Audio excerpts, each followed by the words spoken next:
আসসালামু আলাইকুম ওয়া রাহমাতুল্লাহি ওয়া বারাকাতুহু। ইন্নাল হামদালিল্লাহ ওয়াস সালাতু ওয়াস সালামু আলা রাসূলিল্লাহ। আউযু বিল্লাহি মিনাশ শাইতানির রাজিম। বিসমিল্লাহির রহমানির রহিম। সুপ্রিয় শিক্ষার্থী বন্ধুরা, আশা করি ভালো আছো। আজ আমি আলোচনা করব উচ্চ মাধ্যমিক শ্রেণীর ইসলামের ইতিহাস ও সংস্কৃতি বিষয়ের প্রথম পত্র থেকে। আলোচনা শুরু করার আগে দুটি কথা বলে নেই। তোমরা এখনো যারা আমার চ্যানেলটি সাবস্ক্রাইব করো নাই, চ্যানেলটি সাবস্ক্রাইব করে নাও। আর যদি ভালো লাগে লাইক এবং শেয়ার দিতে তোমরা ভুল করবে না। আসো আমরা আমাদের আলোচনা চলে যাই। আজকে আমরা আলোচনা করব ইসলামের ইতিহাস ও সংস্কৃতি প্রথম পত্রের তৃতীয় অধ্যায় থেকে খোলাফায়ে রাশিদিন। খোলাফায়ে রাশিদিনের তৃতীয় খলিফা হযরত উসমান রাদিয়াল্লাহু তাআলা আনহু থেকে, যিনি 644 খ্রিস্টাব্দ থেকে শুরু করে 656 খ্রিস্টাব্দ পর্যন্ত প্রায় 12 বৎসর মুসলিম জাহানের খেলাফতের দায়িত্ব পালন করেন। তো আসো আমরা হযরত উসমান রাদিয়াল্লাহু তাআলা আনহু সম্পর্কে জানি। হযরত উসমান রাদিয়াল্লাহু তাআলা আনহু জন্মগ্রহণ করেন 576 খ্রিস্টাব্দে। তার পিতার নাম আফফান,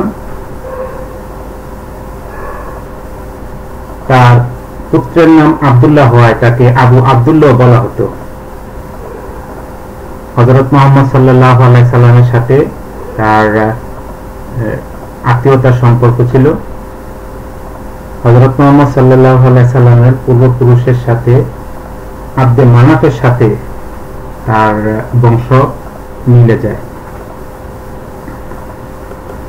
তো হযরত উসমান রাদিয়াল্লাহু তাআলা আনহু অন্যান্য সাহাবীর মতো প্রাথমিক জীবনে কেমন ছিলেন সেটা জানা যায় না, তবে আমরা এতটুকু বলতে পারি যে হযরত উসমান রাদিয়াল্লাহু তাআলা আনহু আরব দেশের প্রখ্যাত একজন ব্যবসায়ী ব্যক্তি ছিলেন। আর এই ব্যবসার মাধ্যমে তিনি প্রচুর অর্থ উপার্জন করেছিলেন, যার জন্য আরব দেশের লোকেরা তাকে উসমান গনি বলে ডাকত। ধনী সম্পদশালী হওয়ায় তাকে হযরত উসমান গনি বলা হতো। মক্কার বিভিন্ন বিষয়ে তার যথেষ্ট প্রভাব ছিল এবং বনু হাশিমের পরেই ছিল তার স্থান।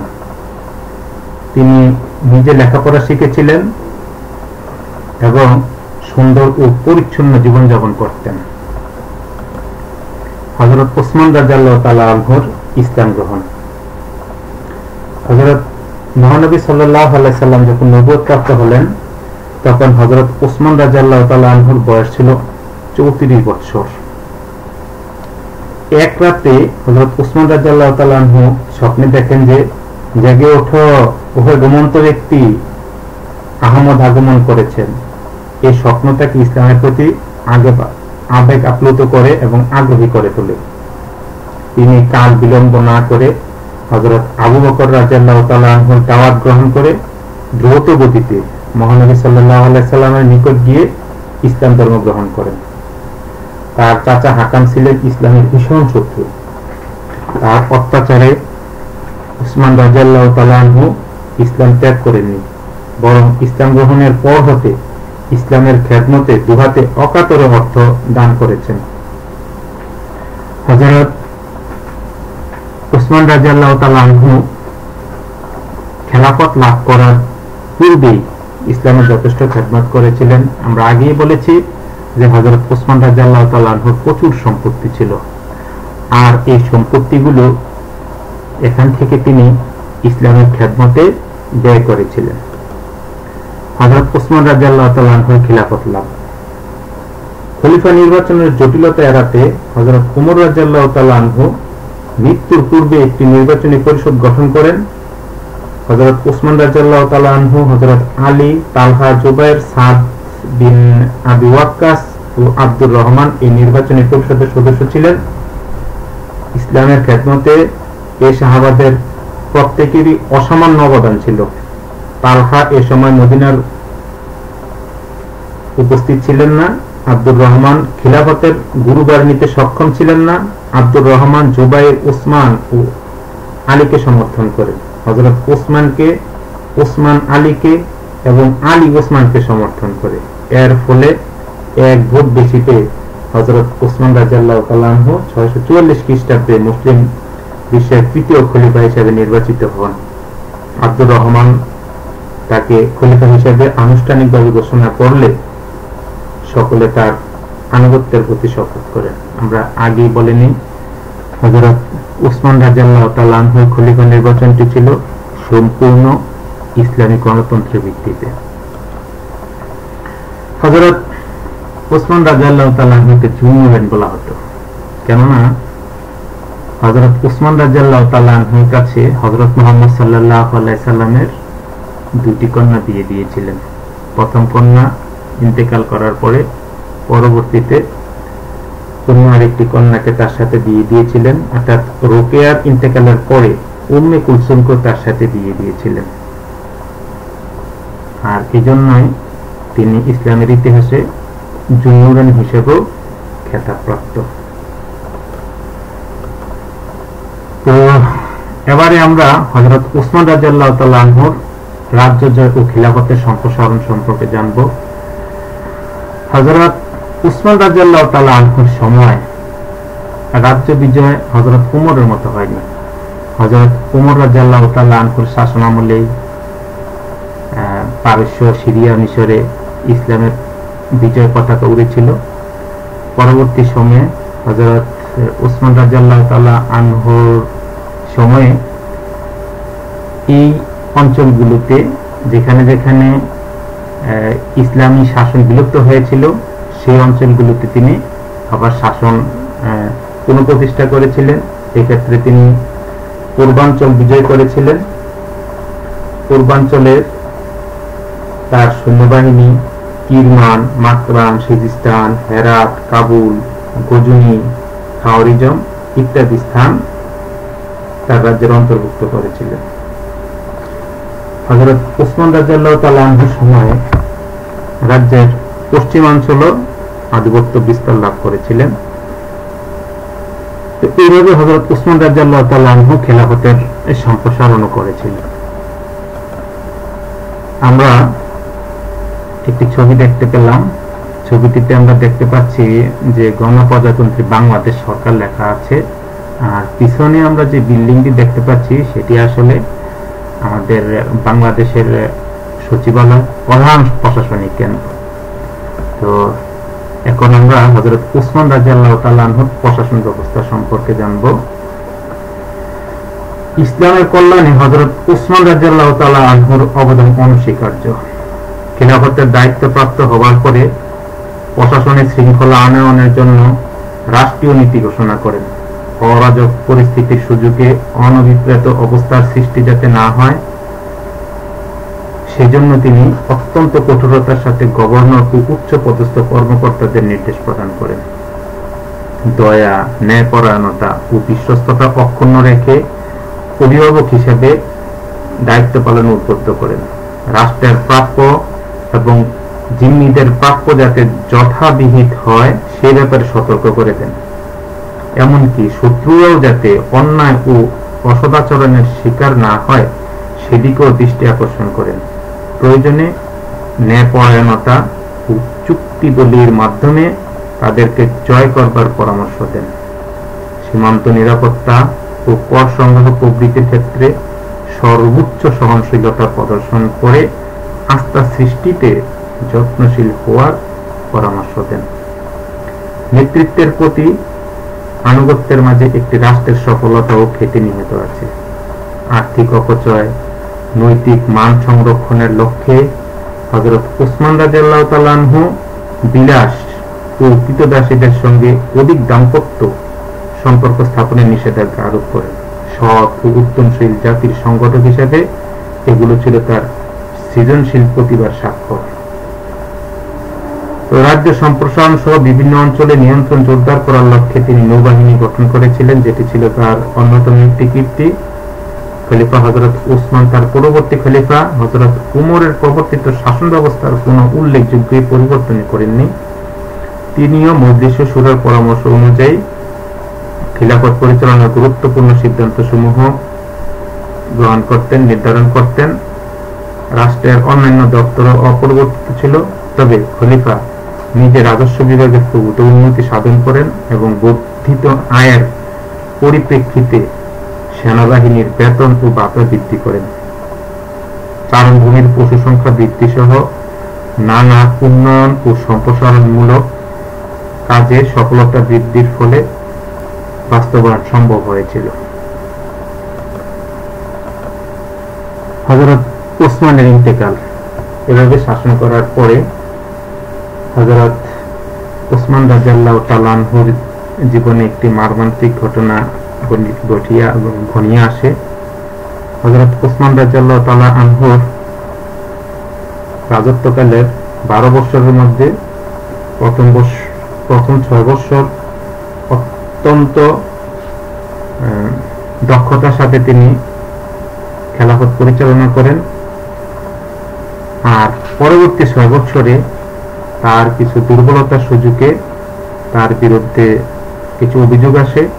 এই অভিযোগের ফলে তাকে হত্যা করা হয়। তিনি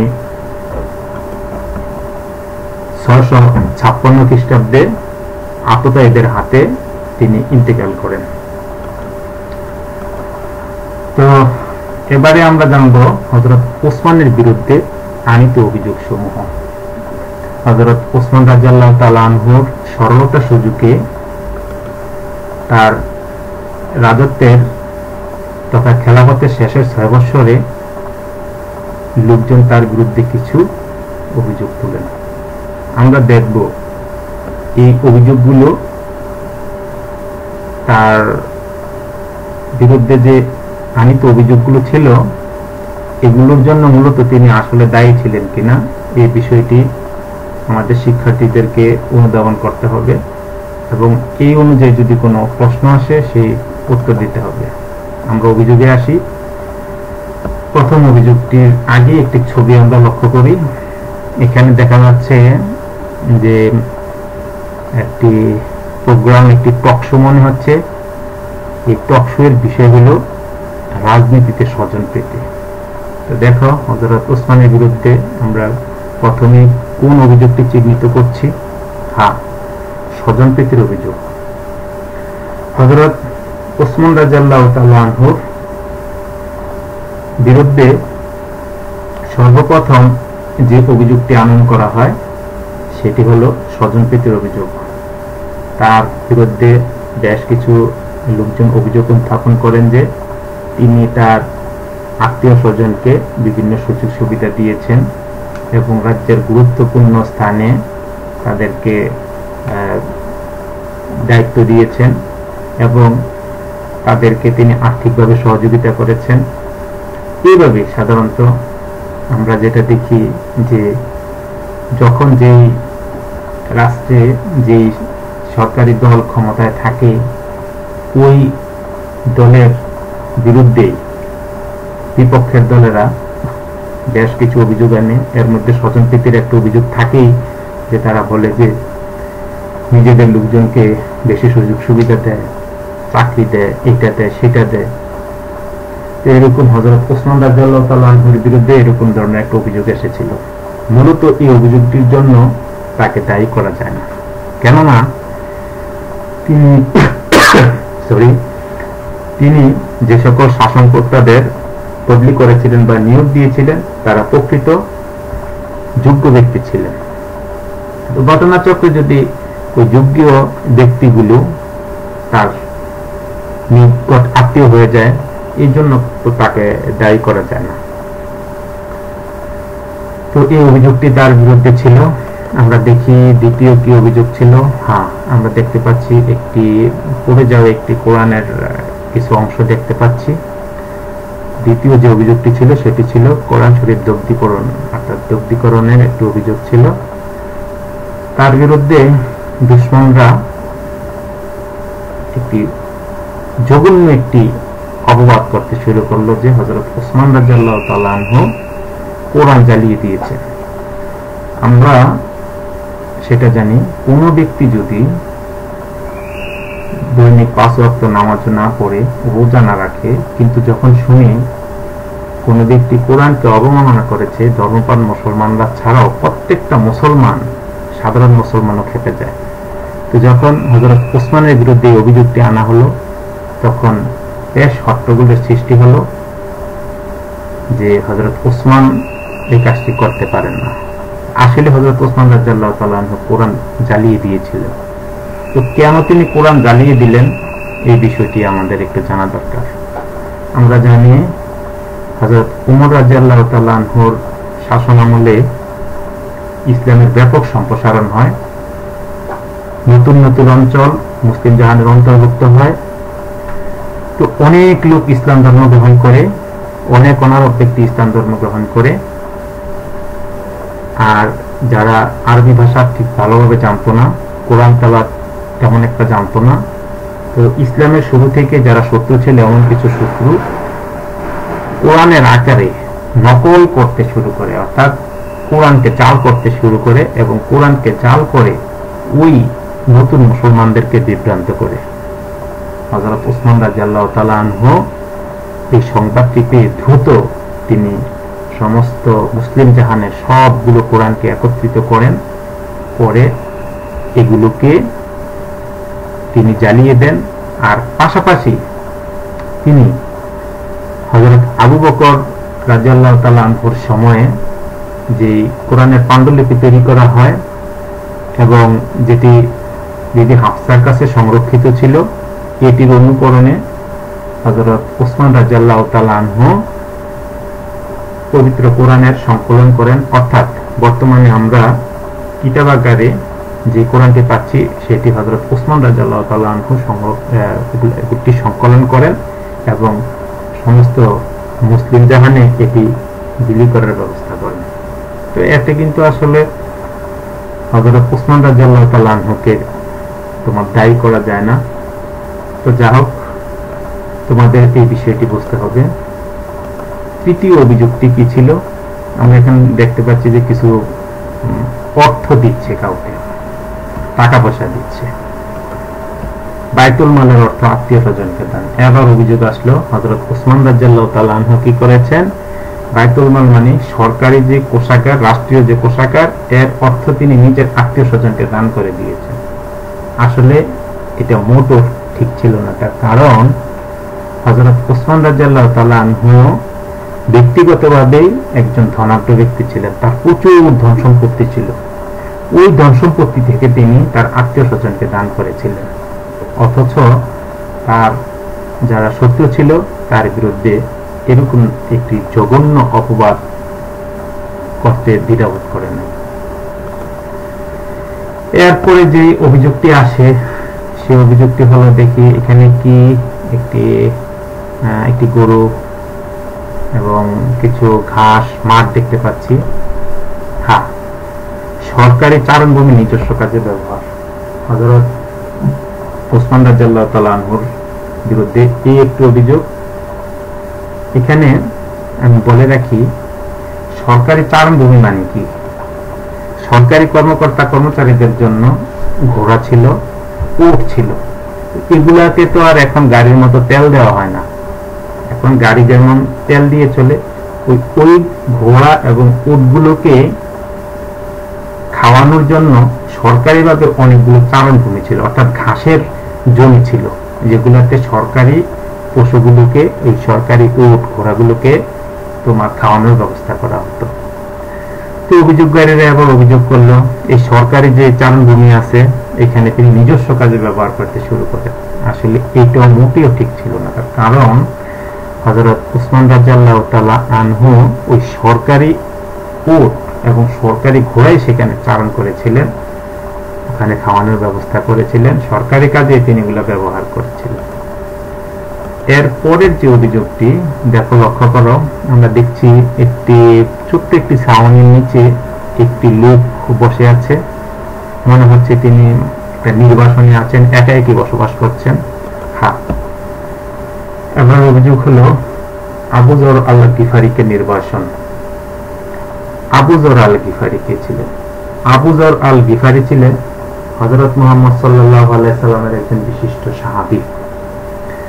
এই আবু যর আল গিফারি একটা বিষয় প্রচার করতে শুরু করলেন যে ধন সম্পদ জমানো যাবে না, এটি গরিবদের মধ্যে বন্টন করে দিতে হবে।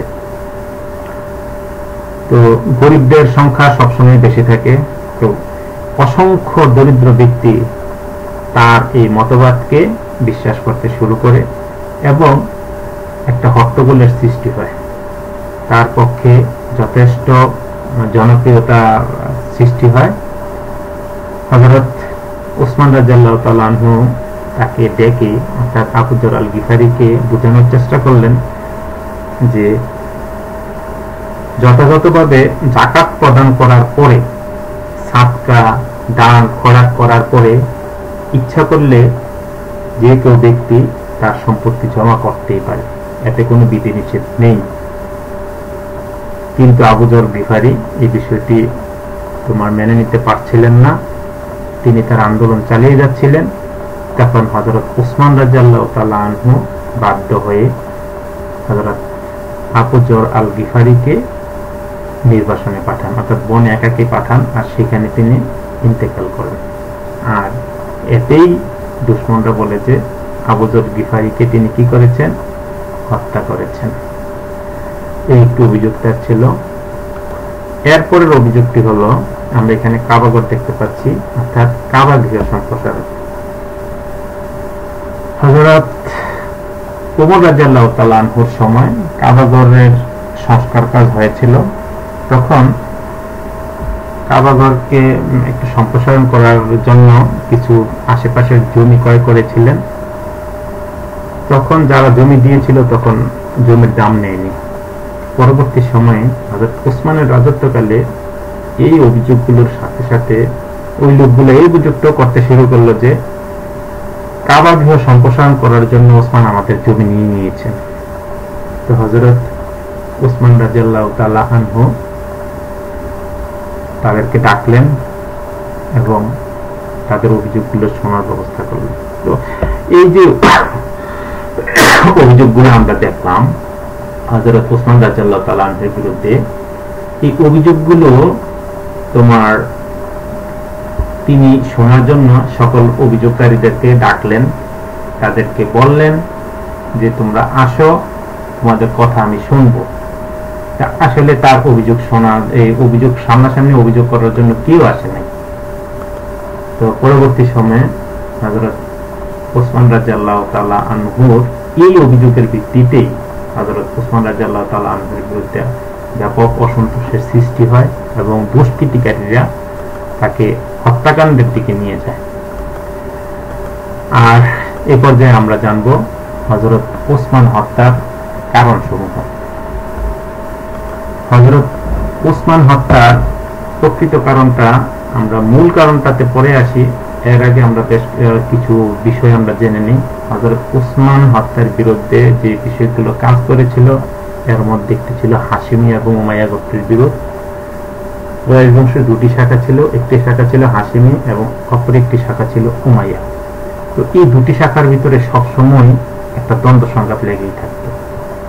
হযরত মুহাম্মদ সাল্লাল্লাহু আলাইহি সাল্লাম, হযরত আবু বকর, উমরের সময় এটা বন্ধ থাকলেও হযরত ওসমানের সময় এটা মাথাচাড়া দিয়ে ওঠে।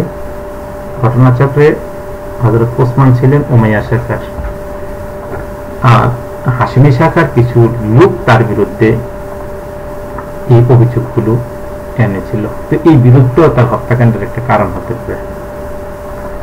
হযরত আলীর সমর্থকদের প্ররোচনা। হযরত আলীর কিছু সমর্থক ছিল, কিছু ভক্ত শ্রেণীর লোক ছিল, তারা প্ররোচনা করতে থাকে যে হযরত ওসমান রাদিয়াল্লাহু তাআলা আনহু জোর করে ক্ষমতা নিয়ে গিয়েছেন, কেন হযরত আলী কি হওয়ার দরকার ছিল, খলিফা হওয়ার দরকার ছিল।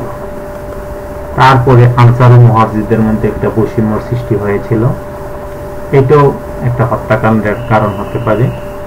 তারপরে গণতান্ত্রিক শাসন। গণতান্ত্রিক শাসনটা বলতে আমরা যে বিষয়টা বুঝি, অর্থাৎ জনগণের মতামতের কি ছিল, অধিকার ছিল। জনগণ তাদের মতামত, স্বাধীন মতামত ব্যক্ত করার অধিকার দিয়েছিলেন হযরত উসমান রাদিয়াল্লাহু তাআলা আনহু। আর এটাই হযরত উসমান রাদিয়াল্লাহু তাআলা আনহুর হত্যার পিছনে একটা বড় ধরনের কারণ হিসেবে দাঁড়িয়েছিল। ইবনে সাবার অপপ্রচার। ইবনে সাবা নামক একজন মুনাফিক ব্যক্তি ছিলেন। তিনি ছিলেন তার নিজের স্বার্থ হাসিলের জন্য হযরত আলী রাদিয়াল্লাহু তাআলা আনহুর পক্ষে এবং হযরত উসমানের বিপক্ষে অপপ্রচার চালাতে থাকে। তার মতে হযরত মুহাম্মদ সাল্লাল্লাহু আলাইহি সাল্লামের জামাতা আলী রাদিয়াল্লাহু তাআলা আনহু খিলাফতের একমাত্র দাবিদার, আর অপর তিনজন আলীকে অবৈধভাবে বঞ্চিত করে খলিফা নিযুক্ত হয়েছে। ইবনে সাবার অপপ্রচারের ফলে কুফা ও বসরায় উসমানের বিরুদ্ধে বিদ্রোহ শুরু হয়। খলিফার সরলতা। একজন শাসনকর্তা যদি খুব বেশি সরল হয়, সে কিন্তু ক্ষমতায় টিকে থাকতে পারে না। যখন শক্ত হওয়ার দরকার সেখানে শক্ত হইতে হয়, যেখানে নরম হওয়ার দরকার সেখানে নরম হতে হয়। হযরত উসমান রাদিয়াল্লাহু তাআলা আনহু ছিলেন একজন ধর্মপ্রিয় মানুষ, বয়োবৃদ্ধ মানুষ। তিনি ধর্মকর্ম নিয়ে বেশিরভাগ ব্যস্ত থাকতেন। তিনি নিজে যেমন সরল ছিলেন, অন্য সকলকে সরল মনে করতেন। আর এই সরলতার কারণেই যত দুশমন ছিল, সকল দুশমনের কথা শুনেও তিনি সকলকে ক্ষমা করে দিয়েছিলেন। তার এই সরলতাই তার জন্য কাল হয়ে দাঁড়িয়েছিল। তো এবারে আমরা জানবো হযরত উসমান রাদিয়াল্লাহু তাআলা আনহুর হত্যার প্রত্যক্ষ কারণ। আমরা এটা জেনে নিই। এটা অনুধাবন প্রশ্ন হিসেবে আসতে পারে, অনুধাবনমূলক প্রশ্ন। খলিফা হযরত উসমানের হত্যাকাণ্ডের প্রত্যক্ষ কারণ ছিল খলিফা উসমানের প্রধান উপদেষ্টা ও জামাতা মারওয়ানের উমাইয়া প্রাধান্য নীতি ও ধ্বংসাত্মক কার্যকলাপ। খলিফা উসমান রাদিয়াল্লাহু তাআলা আনহু ধর্মকর্ম নিয়ে ব্যস্ত থাকতেন। তিনি কোরআন তেলাওয়াত করতেন, রোজা রাখতেন, নামাজ পড়তেন। আর তার পক্ষে মূলত রাজ্য পরিচালনা করতেন তার প্রধান উপদেষ্টা ও জামাতা মারওয়ান। মূলত সকল অনুষ্ঠানের মূলে ছিল এই মারওয়ান। এই মারওয়ানি বিভিন্ন রকমের দুর্নীতি করেছিল। এই মারওয়ানি বিভিন্ন ঊর্ধ্বতন ব্যক্তিবর্গের পদায়ন, বরখাস্ত বা বিভিন্ন অপকর্মগুলো করেছিল। হযরত উসমান রাদিয়াল্লাহু তাআলা আনহু সকল বিদ্রোহীদেরকে ডেকে পাঠালেন। হযরত উসমান রাদিয়াল্লাহু তাআলা আনহুর কথা শুনে সকল অভিযোগকারীরা মানল যে ঠিক আছে হুজুর, আমাদের আর কোনো কি নেই, অভিযোগ নেই। তো যারা যেই প্রদেশ থেকে এসেছিল প্রত্যেকে প্রদেশে চলে গেল। পদ থেকে নিজের প্রদেশের পদে যাচ্ছে। আর এই সুযোগে হযরত উসমানের প্রধান উপদেষ্টা ও জামাতা মারওয়ান ওই প্রদেশগুলোর যে প্রাদেশিক শাসনকর্তা আছে তাদের কাছে একটি চিঠি লিখলেন যে অমুক অমুক বিদ্রোহীরা যদি প্রদেশে ফিরে তাদেরকে তোমরা রাষ্ট্রদ্রোহিতার অপরাধে হত্যা করবে। আর এই চিঠিটির নিচে হযরত উসমান রাদিয়াল্লাহু তাআলা আনহুর সিলমোহর মেরে দেন। দূত মারফত যখন এই চিঠিগুলো যাচ্ছিল, ওই বিদ্রোহীদের হাতে বেশ কিছু দূত ওই চিঠি সহ ধরা পড়ে। তখন বিদ্রোহীরা আবার খেপে যায়। তারা হযরত উসমান রাদিয়াল্লাহু তাআলা আনহুকে দোষ দিতে শুরু করে, তিনি আমাদেরকে সান্ত্বনা দিয়ে পাঠিয়ে দিলেন, অথচ আমাদেরকে হত্যা করার জন্য নির্দেশ দিলেন। তারা আর প্রদেশে ফিরে গেল না, আবার হযরত উসমান রাদিয়াল্লাহু তাআলা আনহুকে আক্রমণ করার জন্য হযরত উসমান রাদিয়াল্লাহু তাআলা আনহুর কাছে ছুটে আসেন মদিনায়। হযরত উসমান রাদিয়াল্লাহু তাআলা আনহুর কাছে ওই ঘটনাটি ব্যাখ্যা করেন, পত্রের কথা উল্লেখ করেন। হযরত উসমান রাদিয়াল্লাহু তাআলা আনহু বলেন, এই পত্রটি তো আমি দেইনি। তখন হযরত উসমান রাদিয়াল্লাহু তাআলা আনহুকে যখন ওই পত্রগুলো দেখানো হলো, তখন হযরত উসমান রাদিয়াল্লাহু তাআলা আনহু বুঝতে পারলেন এই সবগুলো কাজ করেছেন মারওয়ান। তো কারো এই বিষয়টা বুঝতে বাকি রইল না। সকলে শোনার পরে বললেন যে এই মারওয়ানকে আমাদের হাতে তুলে দেন। কিন্তু হযরত উসমান রাদিয়াল্লাহু তাআলা আনহু ছিলেন অত্যন্ত মায়াবী মানুষ, নরম রীতির অধিকারী। তিনি ভাবলেন ওই মারওয়ানকে যদি ওই বিদ্রোহীদের হাতে তুলে দিয়ে তাকে তারা শেষ করে ফেলবে। তখন মারওয়ানকে হযরত উসমান রাদিয়াল্লাহু তাআলা আনহু তাদের হাতে ছেড়ে দিলেন না। তখন হযরত উসমান রাদিয়াল্লাহু তাআলা আনহুর উপরে বিদ্রোহীরা খেপে গেল এবং হযরত উসমান রাদিয়াল্লাহু তাআলা আনহুকে উপর্যুপ করে আক্রমণ করল। হযরত উসমান রাদিয়াল্লাহু তাআলা আনহু তখন কোরআন তেলাওয়াত করছিলেন। এই অবস্থাতে বিদ্রোহীরা হযরত উসমান রাদিয়াল্লাহু তাআলা আনহুর উপরে হামলা করে তাকে হত্যা করেছিল। এইভাবে হযরত উসমান রাদিয়াল্লাহু তাআলা আনহুকে 656 সালে এই আততায়ীদের হাতে বা বিদ্রোহীদের হাতে নিহত হয়েছিলেন বা ইন্তেকাল করেছিলেন। তো হযরত উসমান রাদিয়াল্লাহু তাআলা আনহুর এই যে হত্যার ফলাফল, এটা ছিল অত্যন্ত ভয়াবহ। ফলাফলগুলো কি ছিল আমরা দেখি। খিলাফতের পবিত্রতা নষ্ট। একজন খলিফাকে এভাবে হত্যা করার মধ্য দিয়ে খিলাফতের পবিত্রতা নষ্ট হয়েছিল। গৃহযুদ্ধের সূচনা। গৃহযুদ্ধ মানে তো তোমরা বোঝো, সেটা হচ্ছে মুসলমানদের সাথে মুসলমানদের যে যুদ্ধ, এই হযরত উসমান হত্যার মধ্য দিয়ে এই গৃহযুদ্ধের সূচনা হয়েছিল। সিফফিনের যুদ্ধ, শৃঙ্খলের যুদ্ধ, উষ্টের যুদ্ধ, এই বিভিন্ন ধরনের যুদ্ধ হয়েছিল। মদিনার প্রাধান্য লোক। এরপরে হযরত আলী রাদিয়াল্লাহু তাআলা আনহু খলিফা হওয়ার পরে রাজধানী কুফায় স্থানান্তর করার মধ্যে দিয়ে মদিনার প্রাধান্য লোক গেল। আর এই হত্যাকাণ্ডের মধ্য দিয়ে গণতন্ত্রের সমাধি এবং রাজতন্ত্রের সূচনা হলো। এটা আমরা পরবর্তী একটা ক্লাসে আমরা এটা বুঝবো যে কিভাবে গণতন্ত্রের সমাধি এবং রাজতন্ত্রের সূচনা হলো, সেটা পরবর্তী এক সময় আমরা আলোচনা করব। মুসলিম সমাজের বিভক্তি, মুসলমানদের মধ্যে একটা বিভক্তি সৃষ্টি হয়ে গেল এই হত্যাকাণ্ডের মধ্য দিয়ে। তো আমরা হযরত উসমান রাদিয়াল্লাহু তাআলা আনহুর জন্ম, বংশ পরিচয়, তার রাজ্য বিস্তার, তার প্রশাসনিক ব্যবস্থা, তার বিরুদ্ধে আনীত অভিযোগ এবং হত্যাকাণ্ড সম্পর্কে জানলাম, ফলাফল সম্পর্কে জানলাম। এবার দেখি আমরা এগুলো কতটা আয়ত্তে করতে পেরেছি। আসো আমরা কিছু প্রশ্নের উত্তর দিই।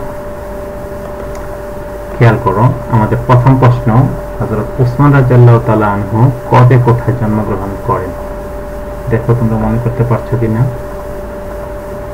হ্যাঁ, আমি মিলিয়ে দেখি উত্তরটা হলো কিনা। হযরত উসমান রাদিয়াল্লাহু তাআলা আনহু 576 খ্রিস্টাব্দে মক্কার বিখ্যাত কুরাইশ বংশে জন্মগ্রহণ করেন। পরবর্তী প্রশ্ন, হযরত উসমান রাদিয়াল্লাহু তাআলা আনহুর পিতা ও মাতার নাম কি? হ্যাঁ, হযরত উসমানের পিতার নাম আফফান এবং মাতার নাম আরওয়াহ। পরবর্তী প্রশ্ন, হযরত উসমান রাদিয়াল্লাহু তাআলা আনহু কত খ্রিস্টাব্দে খিলাফত লাভ করেন? বলো দেখি। হ্যাঁ, মনে হচ্ছে তোমার উত্তরটি মিলিয়ে নাও। বলছি আমি 644 খ্রিস্টাব্দে। তো তোমরা আমার এই টিউটোরিয়াল ক্লাসটি এবং এই ক্লাসটি তোমরা শুনেছ। ইনশাআল্লাহ তোমাদের সাথে আমার আবার দেখা হবে অন্য একটি ক্লাসে। ততক্ষণ পর্যন্ত তোমরা ভালো থাকবে।